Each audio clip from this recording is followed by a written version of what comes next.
আসসালামু আলাইকুম প্রিয় শিক্ষার্থী বন্ধুরা, তোমরা যে যেখান থেকে আমাদের চ্যানেলটি দেখছো সবাইকে স্বাগত জানাচ্ছি আমাদের এখনকার ভিডিওতে।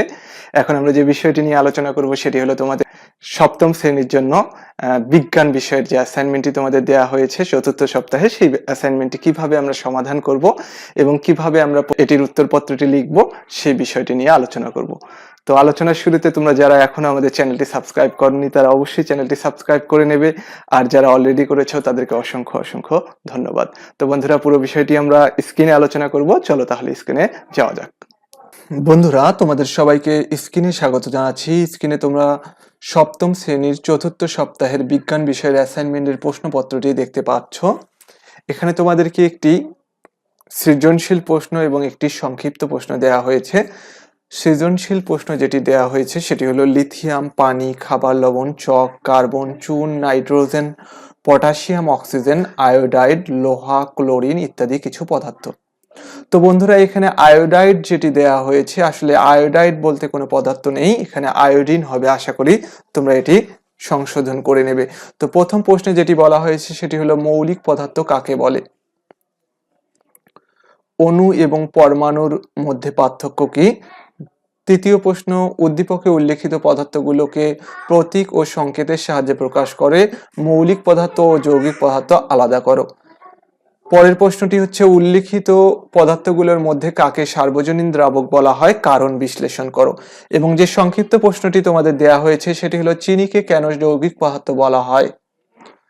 তো এই হলো তোমাদের বিজ্ঞান বিষয়ের চতুর্থ সপ্তাহের যে প্রশ্নটি সেটি। তো বন্ধুরা, চলো আমরা এটিকে কিভাবে সমাধান করব সেই দিকে আলোচনা করি। তো বন্ধুরা, প্রথমেই আসি মৌলিক পদার্থ কাকে বলে। আমরা জানি যে সকল পদার্থই একটি মাত্র উপাদান দ্বারা তৈরি, অর্থাৎ যে সকল পদার্থকে ভাঙলে ওই পদার্থ ছাড়া অন্য কোনো পদার্থ পাওয়া যায় না তাদেরকে মৌলিক পদার্থ বলে। তো এরপর রয়েছে অণু এবং পরমাণুর মধ্যে পার্থক্য লিখো। আমরা অণু ও পরমাণুর মধ্যে যে পার্থক্যটি সেটি ছক আকারে দিয়ে দেব। তো এখানে যে কয়েকটি পার্থক্য আমি দিয়েছি, তোমরা চাইলে এর সাথে আরো কিছু অ্যাড করতে পারো কিংবা বিয়োজনও করতে পারো।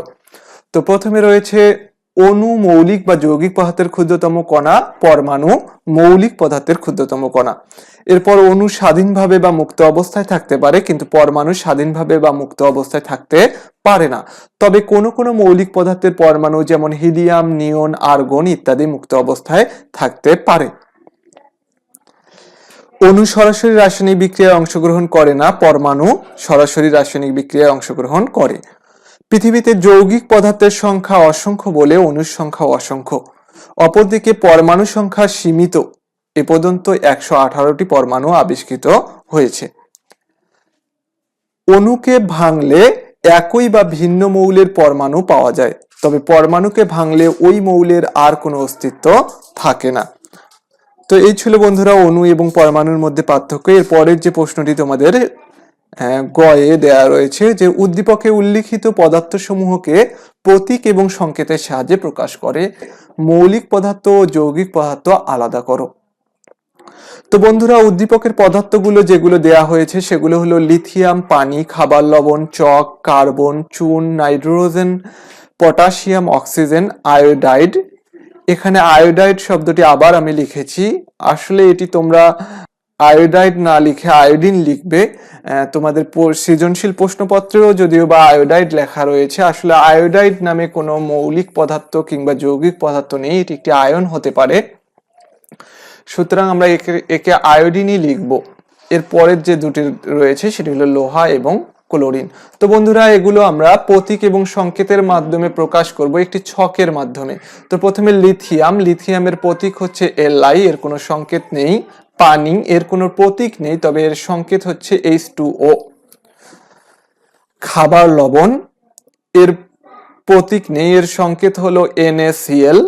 চক, এরও প্রতীক নেই, এর সংকেত হলো CaCO3। কার্বন, এর প্রতীক C। চুন, এর প্রতীক CaO অর্থাৎ ক্যালসিয়াম অক্সাইড। নাইট্রোজেন, এর প্রতীক N, সংকেত N2। পটাশিয়াম, এর প্রতীক K, এর কোনো সংকেত নেই। অক্সিজেন, এর প্রতীক O, সংকেত O2। আয়োডিন, এর প্রতীক I, সংকেত I2। এবং লোহা এর প্রতীক হচ্ছে Fe, এর কোনো সংকেত নেই। এরপর রয়েছে ক্লোরিন, এর প্রতীক Cl এবং সংকেত Cl2। তো বন্ধুরা, এরপর তোমাদেরকে যেটি করতে বলা হয়েছে সেটি হচ্ছে আমাদেরকে যে পদার্থগুলো দেয়া হয়েছিল এই পদার্থগুলোর মধ্যে মৌলিক এবং যৌগিক পদার্থগুলোকে আলাদা করে লিখতে বলা হয়েছে। তো আমরা মৌলিক পদার্থগুলো লিখি, সাধারণত যেগুলোর প্রতীক রয়েছে সেগুলোই আসলে মৌলিক পদার্থ। এদের মধ্যে রয়েছে carbon, lithium, nitrogen, potassium, oxygen, iodine, লোহা এবং ক্লোরিন। এবং যৌগিক পদার্থ যেগুলো সেগুলো হচ্ছে, অর্থাৎ যেগুলোকে ভাঙলে একাধিক পদার্থ পাওয়া যায়, যেমন এখানে পানি রয়েছে, সোডিয়াম ক্লোরাইড রয়েছে অর্থাৎ খাবার লবণ, চক রয়েছে, ক্যালসিয়াম অক্সাইড অর্থাৎ চুন রয়েছে। তাহলে এখানে 4টি পদার্থ হচ্ছে তোমাদের যৌগিক পদার্থ, অর্থাৎ পানি, খাবার লবণ, চক এবং চুন হচ্ছে যৌগিক পদার্থ। এর পরের যে প্রশ্নটি দেয়া রয়েছে সেটি হচ্ছে উদ্দীপকের পদার্থগুলোর মধ্যে কাকে সার্বজনীন দ্রাবক বলা হয়, কারণ বিশ্লেষণ করো। তো বন্ধুরা, উদ্দীপকের পদার্থগুলোর মধ্যে শুধুমাত্র আমরা পানিকেই সার্বজনীন দ্রাবক বলবো। এর কিছু কারণ রয়েছে। আমরা সার্বজনীন দ্রাবকের সংজ্ঞা হিসেবে যেটি জানি যে যে সকল পদার্থ সকল পদার্থকে দ্রবীভূত করতে পারে তাকে সার্বজনীন দ্রাবক বলা হয়। আসলে বন্ধুরা, বাস্তবে এরকম কোনো পদার্থ পাওয়া সম্ভব নয়। তবে পানি এমন একটা যৌগ বা এমন একটা পদার্থ যেটি অসংখ্য পদার্থকে দ্রবীভূত করতে পারে।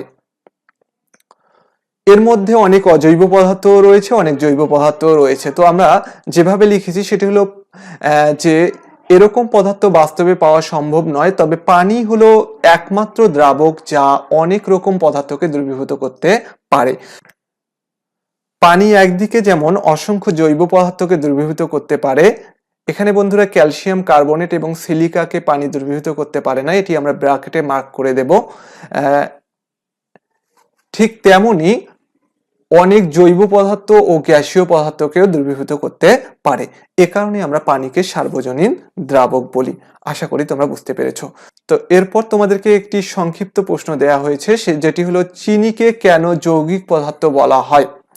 তো বন্ধুরা, আমরা যৌগিক পদার্থের যে সংজ্ঞাটি জানি যে যে সকল পদার্থ একের অধিক ভিন্নধর্মী পদার্থ নিয়ে গঠিত তাদেরকে যৌগিক পদার্থ বলা হয়। আমরা যদি চিনিকে ভাঙি, চিনিকে ভাঙলে সাধারণত হাইড্রোজেন, অক্সিজেন ও কার্বন পাওয়া যায়।